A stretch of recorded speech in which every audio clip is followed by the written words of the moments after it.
BX1+. 12h, 14h. Toujours plus d'actu. On va parler de rap maintenant. On va parler d'un festival qui s'appelle Congolisation, qui met l'accent sur le rap. Et pour rentrer dans le vif du sujet, je vous propose d'entendre quelques secondes de musique. C'est Dob Saint-Jude qu'on écoute.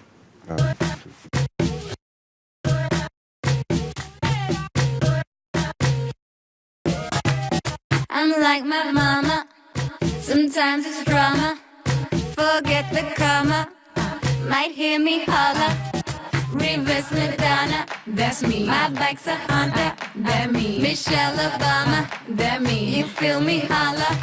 I'm a gold just like. I'm a gold just like. I'm a gold just like.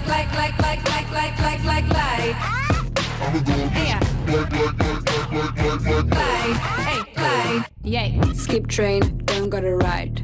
All I got is my heart and my pride. Cash money for the game on the streets. The only way to hustle is to spit it on the beats.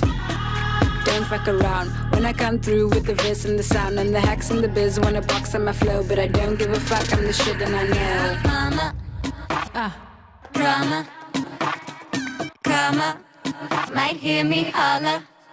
I'm a gold just like what? I'm a gold just like. I don't give up. I'm a gold just like what? I'm a gold just like. I don't give a fuck. Hey. Skip train, girl by my side. No. Red lights flash, so we run and we hide. Home girl got a head in the books, and I translate words with my bars and my hooks. Don't fuck around when I come through with the verse and the sound. And the hacks in the biz wanna box on my flow, but I don't give a fuck, I'm the shit and I know. Don't give a fuck. Don't give a fuck. Don't give a fuck. On est avec Pitcho, bonjour. Bonjour. Rappeur bruxellois bien connu, et Alèche, bonjour. Bonjour. Autre rappeur. Pitcho, qu'est-ce qu'on vient d'entendre? Dob Saint-Jude. Pourquoi est-ce qu'on les entend? C'est parce qu'on pourra pouvoir les voir pour de vrai. Ce sera samedi. Ouais. Ce sera au KVS. C'est Exactement. Dans le cadre du festival Congolisation. Le festival Congolisation, c'est un festival qui met en valeur les créations artistiques de la diaspora congolaise ou plus largement des Africains qui sont installés à Bruxelles. Cette année, au KVS, Congolisation, ce sera Focus Rap, j'ai bien compris? Pas forcément, oui, on va dire c'est vrai qu'il y a un gros Focus Rap parce qu'on parle, il y a l'expo Rap Révolution et puis on a des artistes comme Alèche qui nous vient de Kinshasa, Nix qui nous vient de Dakar et puis Ediep qui font du rap aussi, puis Dob Saint-Jude et Nadia Rose qui seront aussi en prestation samedi soir. C'est un espèce de c'est pas vraiment du rap, on va dire un peu du grime aussi, donc voilà, mais de manière générale, on essaie d'élargir sur tout ce qui peut exister au niveau musical, mais en même temps, on essaie que ça soit assez contemporain. Ouais. Alors, vous êtes un petit peu, le programmateur ou le conseiller culturel pour cette édition-ci de Congolisation. On va essayer d'éclaircir un petit malentendu. Le rap, c'est américain ou c'est africain? C'est une question que tout le monde se pose. C'est une question que, justement, on s'est posée à travers l'exposition qui est mise en place par CEC, qui sera disponible à partir de demain. Ouais. Donc ça ouvre demain le festival et c'est jusqu'à samedi inclus. Exactement. Ouais. Mais l'exposition reste pendant 2 mois, je pense, jusqu'à fin février. Mais c'est une question dont on se pose, dont on n'a pas de réponse et dont, voilà, on a préféré laisser les experts, donc les rappeurs qui viennent du continent, s'exprimer là-dessus. On dit que le rap, en tout cas, parce que dans la culture hip-hop, il y a plein de choses différentes. Notamment, on ne va pas nier qu'il y a un apport américain indéniable, mais que les premiers phrasés rap, ça se passe dans les grandes capitales d'Afrique. Alèche, il a dit...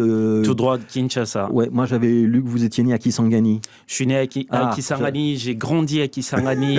Ouais, les débuts, parce que je veux pas de ma carrière également. Non, mais ça va, je me sens autant chez moi à Bruxelles qu'à Kisangani, qu'à Washington DC, ça va. Ouais, et le rap, alors, c'est américain ou c'est africain? C'est une pulsation africaine magnifiée par les Américains, on pourrait se mettre d'accord sur cette définition-là? Je crois qu'à la base, le rap, il provient d'ancêtres africains. C'est les griots. Faut le dire. Voilà, c'est les griots. C'est tout ce peuple déporté qui, à travers cet art, trouvait un moyen d'exprimer leur ras-le-bol, etc.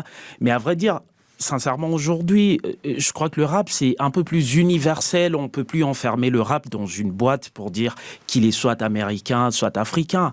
Puisque, voilà, j'ai des amis rappeurs qui ont le même attachement au rap que moi, mais qui sont autrichiens, qui sont russes, qui sont chinois. Bref, voilà. Et pourtant, on n'a pas tous le même vécu. On ne porte pas tous les mêmes colères, on n'a pas tous les mêmes revendications. Voilà. D'abord, est-ce que le rap, ça doit être une revendication ? Ou est-ce qu'on peut faire du rap récréatif pour raconter ses histoires de petits amis et ses peines de cœur ? Voilà, c'est vrai qu'aujourd'hui, avec cette base du monde artistique qui est la liberté, parce qu'il faut le dire, le premier pilier, c'est cette liberté artistique, ça veut dire de dire ou d'exprimer ce qu'on pense ou ce qu'on ressent.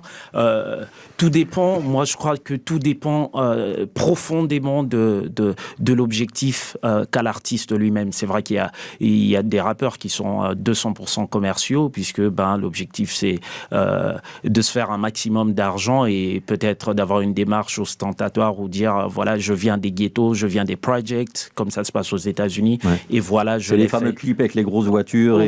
Voilà. Et il y a de ces rappeurs comme nous qui sommes un peu plus focalisés sur ce qui se passe autour de nous, sur notre ras-le-bol, puisque nous avons une voix qui porte un peu plus loin et qu'on sait que d'où on vient, où on habite, l'accès à la parole est un vrai privilège. Et nous, on a ce privilège d'avoir accès à la parole. On a ce privilège que notre parole soit captée par des millions de jeunes qui nous considèrent comme modèles. Alors du coup, voilà, on l'utilise pour pouvoir parler non seulement en notre propre nom, mais au nom de nos communautés également. Ouais, aujourd'hui, allez, ça fait 40 ans, je crois, à peu près, que le rap existe, à peu près. Ça, tout est rap, et la musique, en tout cas la musique occidentale qu'on peut écouter en Europe, aux États-Unis, évidemment, bien sûr, elle est dominée par le rap. Est-ce que ça vous agace pas, ça, un petit peu, vous, Pitcho, parce que vous êtes un rappeur un peu historique sur la place de Bruxelles, non, de vous dire ça a été récupéré et le commerce a tout recyclé. Puis, pour moi, la question plus importante, c'est la question de la réappropriation. Je trouve que c'est assez intéressant de voir comment les choses se transforment. Je pense que c'est un peu utopique de penser que le rap ou même la culture est quelque chose de figé. Moi, je pense que tout le temps, ça évolue en fonction de nos histoires, en fonction de nos vécus, de même des rencontres quelque part. Ce que je trouve un peu triste, c'est quand les gens de la base, en fait, ceux qui ont fait que le rap est là où il est aujourd'hui, qu'ils n'ont pas d'espace, en fait, et que par moments, on a le sentiment que ces gens-là, en fait, n'existent pas ou n'ont jamais existé. C'est un peu difficile quand... Il y a un manque de reconnaissance. Voilà, quand les jeunes... Et de mémoire, parfois. C'est exactement. Surtout je trouve, avec la culture urbaine, c'est assez intéressant de se rendre compte qu'ici en Belgique, par exemple, on n'a qu'une seule personne comme Alain Lapioer qui sera avec nous jeudi, qui est de l'association Les Arts Urbains et qui participera donc à une conférence sur Révolution Rap. Ce sera demain à 19h. Et que c'est la seule personne sur les 20, 25 ans, même 30 ans que le hip-hop existe en Belgique, qui a fait un livre sur le mouvement hip-hop en Belgique. Je trouve que ça raconte beaucoup, en fait. Ouais. On reçoit très souvent des slammeurs dans ce studio. C'est une rubrique qu'on a instaurée presque tous les jours. On a soit un groupe, soit un slammer. On a notamment reçu Sémino, je vais évidemment écorcher son nom quand je vais le sortir, Sémino Glisfé, qui est un slammer béninois. Les slammeurs, c'est les petits frères des rappeurs. C'est la même culture, tout ça ? Ou vous faites des distinctions, vous ? Si, moi je crois qu'on est cousins.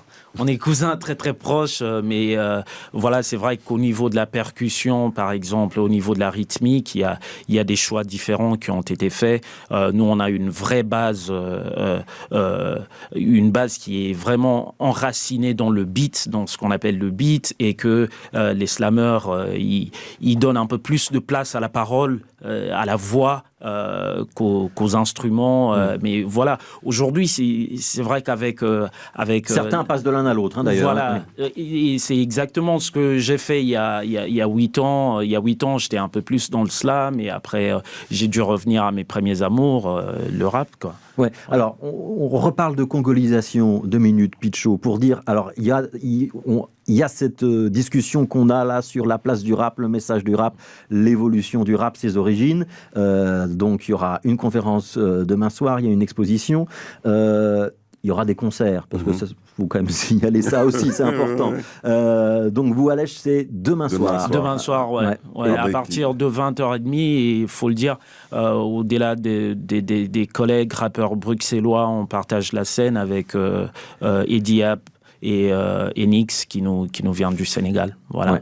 Ouais. Et vous, votre carrière, elle est aujourd'hui en Europe ou elle est aujourd'hui en Afrique? Vous voyez ça comment? Ma carrière, elle est entre l'Afrique et le monde. C'est vrai que je suis basé à Kinshasa, mais j'ai la chance de beaucoup voyager, autant sur le continent qu'aux États-Unis.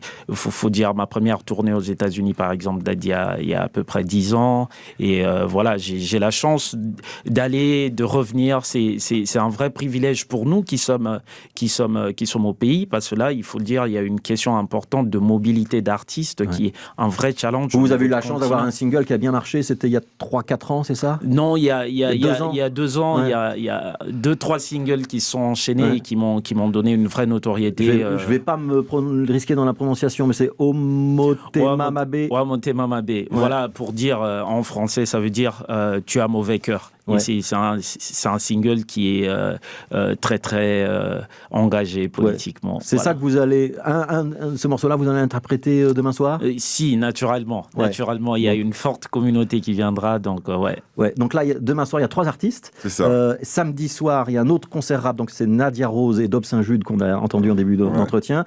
Il faut préciser qu'il y aura de la danse. Il y a une carte blanche à Moya Michael, qui est une danseuse installée à Bruxelles, qui a dansé avec beaucoup de chorégraphes à travers le monde, suédois, en Chine, etc.